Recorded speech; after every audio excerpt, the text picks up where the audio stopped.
அனைவருக்கும் வணக்கம். இன்னைக்கான கிரிக்கெட் அப்டேட்டில் நாம் பார்க்க போகிற ரொம்ப முக்கியமான ஒரு பரபரப்பான தகவல் என்ன அப்படின்னு பார்த்தீங்கன்னா, பஞ்சாப் அணியுடைய கேப்டன் ஸ்ரேயஸ் ஐயரை தமிழக ரசிகர்கள் மக்கள் கேப்டன் அப்படின்னு தான் கொண்டாடுறாங்க. இந்த நிலையில் ஸ்ரேயஸ் ஐயர் தொடர்ந்து 2வது முறை கோப்பை அருகே வரைக்கும் தோல்வியை தழுவி இருக்கிறாரு அப்படின்னு சொல்லலாம். இந்த விஷயம் தங்களுக்கு ஏமாற்றமாக இருக்குது. இன்னும் எங்களுடைய பணி முடியலை, அடுத்த ஆண்டு நிச்சயமாக வெல்வோம் அப்படின்னு PBKS ஸ்ரேயஸ் ஒரு பேட்டியில் சொல்லியிருக்காரு. அது குறித்த முழுமையான தகவலோடு இன்னும் பரபரப்பான சுவாரஸ்யமான கிரிக்கெட் அப்டேட்ஸை தொடர்ந்து நீங்கள் தெரிஞ்சுக்க வீடியோவை ஸ்கிப் பண்ணாமல் கடைசி வரைக்கும் பாருங்கள். இந்த பதிவு உங்களுக்கு மிக பயனுள்ள விகிதத்தில் இருக்கும். வீடியோக்குள்ளே போகிறதுக்கு முன்னாடி இதுவரைக்கும் நீங்கள் நம்ம சேனலை சப்ஸ்கிரைப் பண்ணலை அப்படின்னா உடனே சப்ஸ்கிரைப் பண்ணிக்கோங்க. அப்படியே பக்கத்தில் இருக்கக்கூடிய நோட்டிஃபிகேஷனுக்கான பெல் பட்டனையும் ப்ரெஸ் பண்ணிக்கோங்க. சரி நேயர்களே, வாங்க வீடியோக்குள்ளே போகலாம். IPL 2025வது ஆண்டு சீசனில் ஒட்டுமொத்த CSK ரசிகர்களும் சாம்பியன் பட்டத்தை பஞ்சாப் அணி தான் வெல்ல வேண்டும் அப்படின்னு நினைச்சிருப்பாங்க. பலரும் பஞ்சாப் அணிக்கு ஆதரவு அளித்தும் இருந்தாங்க. ஆனால் RCB அணி இறுதிப் போட்டியில் அபாரமாக செயல்பட்டு வெறும் 6 ரன்கள் வித்தியாசத்தில் வெற்றி பெற்றிருக்கு. பஞ்சாப் அணியுடைய கேப்டன் ஸ்ரேயஸ் ஐயரை தமிழக ரசிகர்கள் மக்கள் கேப்டன் அப்படின்னு தான் கொண்டாடுறாங்க. இந்த நிலையில் ஸ்ரேயஸ் ஐயர் தொடர்ந்து 2வது முறை கோப்பை அருகே வரைக்கும் தோல்வியை தழுவி இருக்கிறார். இது குறித்து கருத்து தெரிவித்திருக்கக்கூடிய ஸ்ரேயஸ் என்ன சொல்லியிருந்தாரு அப்படின்னா, மிகவும் ஏமாற்றமாக இருக்குது. நாங்கள் இந்த தொடரில் சிறப்பாக விளையாடி இருக்கிறோம். அனைத்து பாராட்டுக்களும் எங்களுடைய அணி நிர்வாகத்திற்கு தான் சேரும். ஒவ்வொரு வீரர்களும் அபாரமாக விளையாடினாங்க. கடைசி போட்டியில் நாங்கள் அகமதாபாத்தில் தான் விளையாடினோம். இதனால் 200 ரன்கள் அப்படிங்கிறது நிச்சயமாக அடிக்கக்கூடிய இலக்கு தான் அப்படின்னு எங்களுக்கு நன்றாகவே தெரியும். ஆனால் RCB வீரர்கள் சிறப்பாக வீசினாங்க. குறிப்பாக குர்னல் பாண்டியா தன்னுடைய ஒட்டுமொத்த அனுபவத்தையும் அபாரமாக பயன்படுத்தினார். இதுதான் ஆட்டத்தின் திருப்புமுனையாகவே அமைஞ்சிருந்தது. இன்னும் எங்களுடைய அணியில் இருக்கக்கூடிய ஒவ்வொரு வீரர்களையும் இணைத்து நான் பெருமைப்படுகிறேன். எங்கள் அணியில் பல இளைஞர்களுக்கு இதுதான் முதல் சீசனில் கொஞ்சம் கூட பயமின்றி எங்களுடைய அணி வீரர்கள் விளையாடுறாங்க. தங்களுடைய பணி இன்னும் முடியலை. அடுத்த ஆண்டு மீண்டும் கோப்பையை வெல்வோம். ஒவ்வொரு போட்டிக்கு முன்பும் நாங்கள் தயாரான விதம் இந்த சீசனில் ஒரு பாசிட்டிவான விஷயமாக நான் கருதுகிறேன். எங்களுடைய அணியில் இருக்கக்கூடிய ஒவ்வொரு வீரர்களும் நிச்சயம் நல்ல அனுபவத்தை பெற்றிருப்பாங்க. இதனை பயன்படுத்தி கொண்டு நாங்கள் அடுத்த ஆண்டு அணியை கட்டமைப்போம் அப்படின்னு ஸ்ரேயஸ் தெரிவித்திருக்கிறாரு அப்படின்னு சொல்லலாம். அது மட்டும் இல்லாமல் ராயல் சேலஞ்சர்ஸ் பெங்களூரு அணி நிர்வாகம் செய்த IPL வெற்றி விழா கொண்டாட்டம் குறித்து ஒரு குழப்பமான நிலை உருவாக்குகிறது அப்படின்னும், குழப்பமான அறிவிப்பால் பெங்களூரில் 11 ரசிகர்கள் தங்கள் உயிரையும் இழந்திருக்காங்க அப்படின்னும் தெரிவிக்கப்பட்டிருக்கு. மேலும் 50க்கும் மேற்பட்டவங்க மருத்துவமனையில் அனுமதிக்கப்பட்டு இருக்காங்க. 2025வது IPL தொடரில் கோப்பையை வென்ற ராயல் சேலஞ்சர்ஸ் பெங்களூரு RCB அணி நிர்வாகம் ஜூன் 3 அன்று இரவு சுமார் 12 மணி அளவில் IPL கோப்பையை வென்ற அடுத்த சில நிமிடங்களிலேயே மறுநாள் அகமதாபாத்தில் இருந்து பெங்களூருக்கு சென்று அங்கு ரசிகர்கள் மத்தியில் தங்களுடைய வெற்றி விழா ஊர்வலத்தை நடத்தப்போவதாக அறிவித்திருந்தாங்க. அப்போது முதலே பெங்களூரில் இருந்த ராயல் சேலஞ்சர்ஸ் பெங்களூரு ரசிகர்கள் பெரும் எதிர்பார்ப்புக்கு வெள்ளாகியிருந்தாங்க. இரவு நேரத்திலேயே பெங்களூரு நகரத்தில் ரசிகர்களின் வெற்றி கொண்டாட்டம் எல்லை மீறியதாகவே இருந்திருக்கு. காவல்துறை தடியடி நடத்த வேண்டிய சூழ்நிலையும் ஏற்பட்டிருக்கு. இந்த நிலையில் மறுநாள் பெங்களூருல விராட் கோலி உள்ளிட்ட ராயல் சேலஞ்சர்ஸ் பெங்களூரு அணி வீரர்கள் வரும்போது என்ன நடக்கும் அப்படின்ற அச்சமும் இருந்திருக்கு.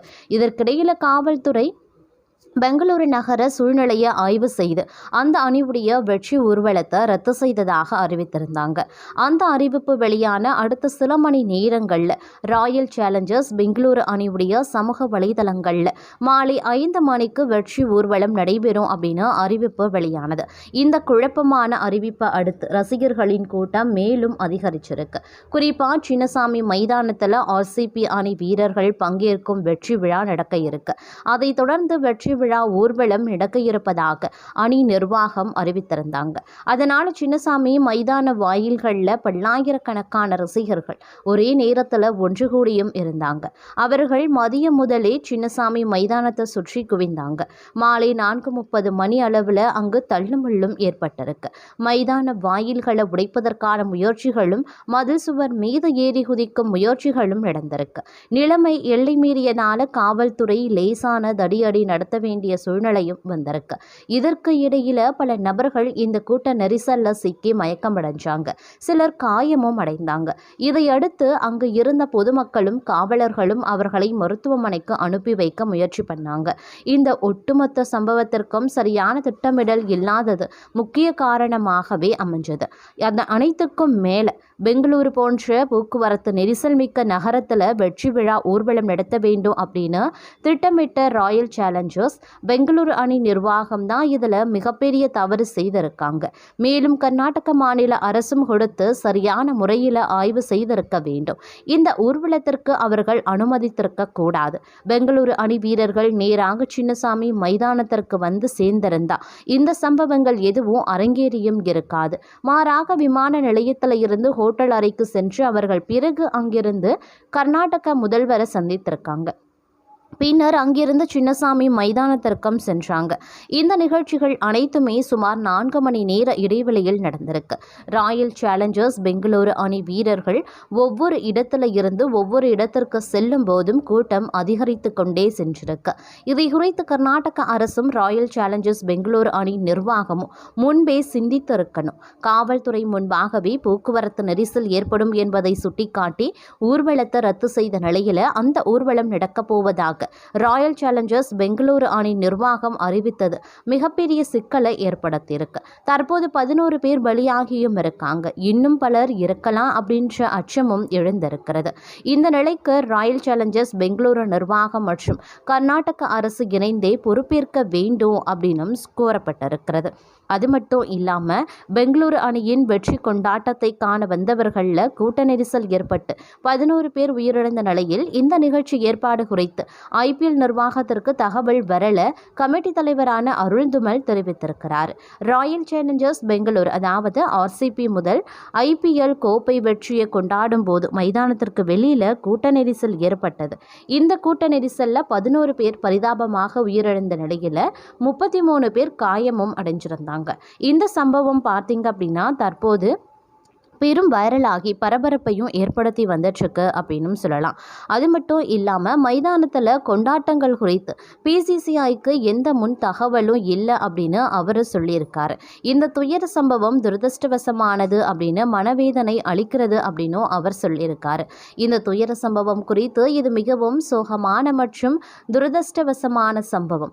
முதல்ல தங்கள் அன்புக்குரியவர்களை இழந்தவர்களுக்கு எனது இரங்கலை தெரிவித்துக் கொள்கிறேன்.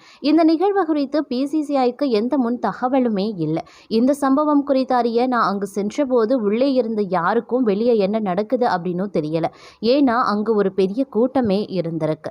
கர்நாடக முதல்வர் சித்ராமையாவை சந்திக்க RCB வீரர்கள் விதான சதாவை அடைந்து சிறிது நேரத்திலேயே மைதானத்தின் கேட்டின் 2க்கு வெளியே கூட்ட நெரிசல் ஏற்பட்டிருக்கு. வெற்றி அணிவகுப்பு உண்மையில நடக்குமா இல்லையா என்ற குழப்பத்திற்கு மத்தியில் மைதானத்திற்கு வெளியே கூட்டம் மணிக்கணக்கில் கூடிக்கொண்டே இருந்திருக்கு. கூட்டம் அதிகமானதை அடுத்து போக்குவரத்து நெரிசல் அதிகம் ஏற்படலாம் என்பதை காரணம் காட்டி பெங்களூரு போக்குவரத்து போலீசார் ஊர்வலத்தை அனுமதிக்க மறுத்துட்டாங்க. ஆனா அணியின் முதல் IPL வெற்றியை கொண்டாட ஆயிரக்கணக்கான மக்கள் ஏற்கனவே கூடியிருந்தாங்க. கொண்டாட்ட நாளாக இருக்க வேண்டிய நாள் துக்க அலையாக மாறியும் இருக்கு. உயிர் இழந்தவர்களின் குடும்பங்களுக்கு PCCI சார்பாக எனது இரங்கலை தெரிவித்துக் கொள்கிறேன். கொண்டாட வந்த மக்கள் இதுபோன்ற துயர சம்பவத்தில் பலியானது தங்களுக்கு மிகவும் வருத்தமாகவே இருக்கு. PCCIயை பொறுத்தவரைக்கும் IPL நேற்று முடிஞ்சிருக்கு. தேவையான அனைத்து நெறிமுறைகளும் சம்பந்தப்பட்ட நிர்வாகத்துடன் விவாதிக்கவும் பட்டிருக்கு. கர்நாடக மாநில கிரிக்கெட் சங்கம் வெளியிட்டிருக்கக்கூடிய அறிக்கையில உயிரிழப்பு குறித்து ஆழ்ந்த கவலை மற்றும் மனமார்ந்த இரங்கலை தெரிவித்திருக்காங்க. இன்று காலை சின்னசாமி மைதானத்தில் ராயல் சேலஞ்சர்ஸ் பெங்களூரு ஏற்பாடு செய்திருந்த விழாவின் போது நடந்த துரதிருஷ்டவசமான சம்பவம் குறித்து ஆர்சிபி மற்றும் கேஎஸ்சிஏ தனது ஆழ்ந்த இரங்கலையும் கவலைகளை மற்றும் மனமார்ந்த இரங்கலையும் தெரிவித்திருந்தாங்க.